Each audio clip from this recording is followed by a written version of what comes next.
ज्ञानिनां तत्त्वदर्शिनः।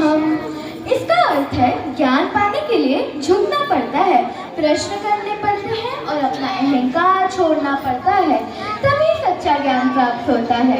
हरे कृष्णा सभी को। आज मैं आप सबके सामने रामायण का एक ऐसा दृश्य रखना चाहती हूँ जो जानते तो आप में से बहुत से लोग हैं, पर महसूस बहुत कम लोग कर पाते हैं। ये वो क्षण है जब लंका का महान युद्ध समाप्त होने वाला था और रावण अपने अंतिम सांसें ले रहा था। जमीन पर पड़ा हुआ रावण, जिसे दुनिया ने सिर्फ एक अहंकारी राजा के रूप में देखा, उसके अंदर छिपा एक महान विद्वान, एक ऐसा विद्वान जो किसी को नहीं दिखा, जिसके पास जीवन के अनेक अनुभव थे। तब श्री राम ने कुछ ऐसा कहा जो सुनने में तो काफी सरल है, पर समझने में बहुत गहरा। उन्होंने लक्ष्मण से कहा, जाओ और रावण से ज्ञान ग्रहण करो।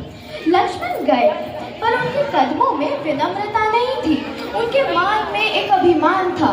वो जाकर रावण के सर के पास खड़े हो गए, जैसे कह रहे हो अब तुम हार चुके हो।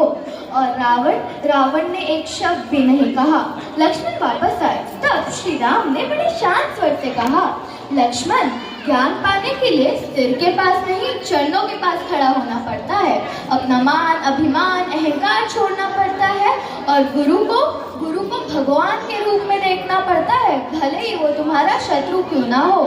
ये कुछ वाक्य नहीं थे, ये जीवन का सार था।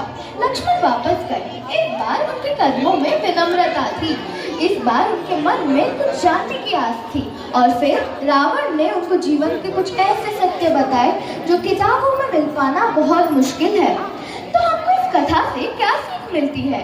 ये कि ज्ञान कभी किसी एक व्यक्ति तक सीमित नहीं होता, वो कहीं भी किसी से भी मिल सकता है, कभी अपने मित्र से तो कभी अपने शत्रु से। और सबसे गहरी बात, जब तक हम हमारे अहंकार के साथ खड़े हैं तब तक ज्ञान हम तक पहुंच ही नहीं सकता।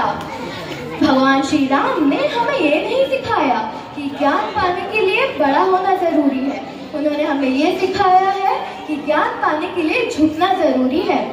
आज के समय में जब हम व्यक्ति को देखकर उसकी बातों को नजरअंदाज कर देते हैं, हमें थोड़ा रुककर सोचना चाहिए, कहीं वो हमारे अंदर का अहंकार तो नहीं जो वो ज्ञान नष्ट कर देता है, जो हमारी जिंदगी बदल सकता है। अंत में बस इतना ही कहना चाहूंगी, ज्ञान पाने के लिए बड़ा होना जरूरी नहीं, झुकना जरूरी है। हरे कृष्ण।